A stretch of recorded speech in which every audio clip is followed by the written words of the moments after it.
اور ڈرتے رہتے تھے کہ لوگ تمہیں اڑا نہ لے جائیں، یعنی ختم نہ کر دیں، تو اس نے تم کو جگہ دی اور اپنی مدد سے تم کو تقویت بخشی اور پاکیزہ چیزیں کھانے کو دیں تاکہ اس کا شکر کرو۔ اے ایمان والو، نہ تو اللہ اور رسول سے خیانت کرو اور نہ اپنی امانتوں میں خیانت کرو، اور تم ان باتوں کو جانتے ہو، اور جان رکھو کہ تمہارا مال اور اولاد بڑی آزمائش ہے، اور یہ کہ اللہ کے پاس نیکیوں کا بڑا ثواب ہے۔ مومنو، اگر تم اللہ سے ڈرو گے تو وہ تمہارے لیے حق و باطل کا فرق ظاہر کر دے گا اور تمہارے گناہ مٹا دے گا اور تمہیں بخش دے گا، اور اللہ بڑے فضل والا ہے۔ اور اس وقت کو یاد کرو جب کافر لوگ تمہارے بارے میں چال چل رہے تھے کہ تم کو قید کر دیں یا جان سے مار دیں یا وطن سے نکال دیں، تو ادھر تو وہ چال چل رہے تھے اور ادھر اللہ تدبیر کر رہا تھا، اور اللہ بہترین تدبیر کرنے والا ہے۔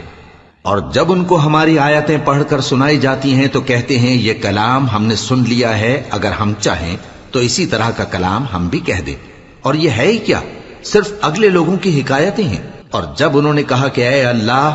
اگر یہ قرآن تیری طرف سے برحق ہے تو ہم پر آسمان سے پتھر برسا یا کوئی اور تکلیف دینے والا عذاب بھیج دے۔ اور اللہ ایسا نہ تھا کہ جب تک ہے پیغمبر تم ان میں تھے انہیں عذاب دیتا،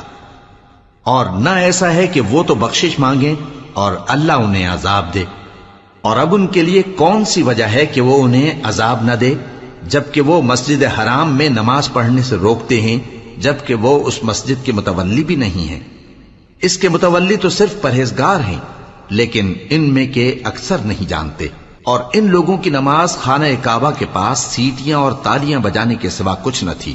تو تم جو کفر کرتے تھے اب اس کے بدلے عذاب کا مزہ چکھو۔ جو لوگ کافر ہیں اپنا مال خرچ کرتے ہیں کہ لوگوں کو اللہ کے رستے سے روکیں، سو ابھی اور خرچ کریں گے، مگر آخر وہ خرچ کرنا ان کے لیے موجب افسوس ہوگا، اور وہ مغلوب ہو جائیں گے، اور کافر لوگ دوزخ کی طرف ہانکے جائیں گے تاکہ اللہ پاک سے ناپاک کو الگ کر دے اور ناپاک کو ایک دوسرے پر رکھ کر ایک ڈھیر بنا دے، پھر اس کو دوزخ میں ڈال دے۔ یہی لوگ خسارہ پانے والے ہیں۔ اے پیغمبر، کفار سے کہہ دو کہ اگر وہ اپنے افعال سے باز آ جائیں تو جو ہو چکا وہ انہیں معاف کر دیا جائے گا، اور اگر پھر وہی حرکات کرنے لگیں گے تو اگلے لوگوں کا جو طریقہ جاری ہو چکا ہے وہی ان کے حق میں بھی برتا جائے گا۔ اور ان لوگوں سے لڑتے رہو یہاں تک کہ فتنہ یعنی کفر کا فساد باقی نہ رہے اور دین سب اللہ ہی کا ہو جائے، اور اگر وہ باز آ جائیں تو اللہ ان کے کاموں کو دیکھ رہا ہے، اور اگر روگردانی کریں تو جان رکھو کہ اللہ تمہارا حمایتی ہے، اور وہ خوب حمایتی اور خوب مددگار ہے۔ اور جان رکھو کہ جو مال غنیمت تم کفار سے حاصل کرو اس میں سے 5واں حصہ اللہ کا اور اس کے رسول کا اور اہل قرابت اور یتیموں کا اور محتاجوں کا اور مسافروں کا ہے۔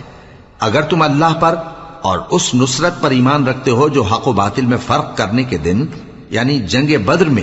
جس دن دونوں فوجوں میں مٹ بھیڑ ہو گئی تھی، ہم نے اپنے محبوب بندے محمد صلی اللہ علیہ وآلہ وسلم پر نازل فرمائی،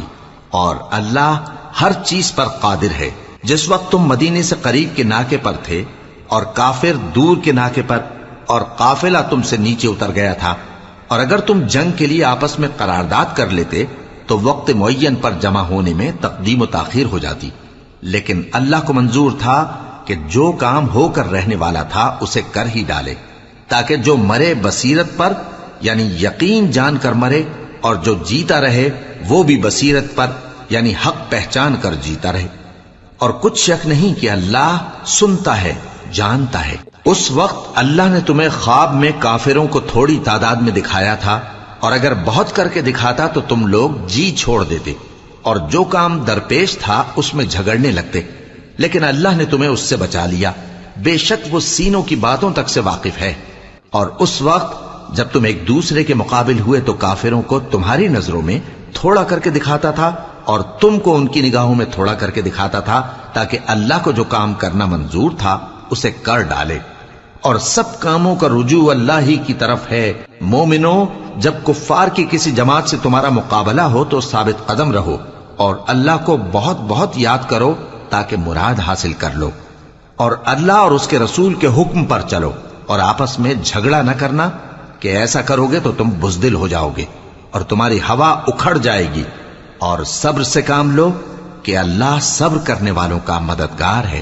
اور ان لوگوں جیسے نہ ہونا جو اتراتے ہوئے یعنی حق کا مقابلہ کرنے کے لیے اور لوگوں کو دکھانے کے لیے گھروں سے نکل آئے اور لوگوں کو اللہ کی راہ سے روکتے ہیں، اور جو اعمال یہ کرتے ہیں اللہ ان کا احاطہ کیے ہوئے ہے۔ اور جب شیطان نے ان کے اعمال ان کو آراستہ کر دکھائے اور کہا کہ آج کے دن لوگوں میں سے کوئی تم پر غالب نہ ہوگا اور میں تمہارا رفیق ہوں، لیکن جب دونوں فوجیں ایک دوسرے کے مقابل صف آرا ہوئیں تو پسپا ہو کر چل دیا اور کہنے لگا کہ مجھے تم سے کوئی واسطہ نہیں، میں تو ایسی چیزیں دیکھ رہا ہوں جو تم نہیں دیکھ سکتے، مجھے تو اللہ سے ڈر لگتا ہے اور اللہ سخت عذاب کرنے والا ہے۔ اس وقت منافق اور کافر جن کے دلوں میں بیماری تھی کہتے تھے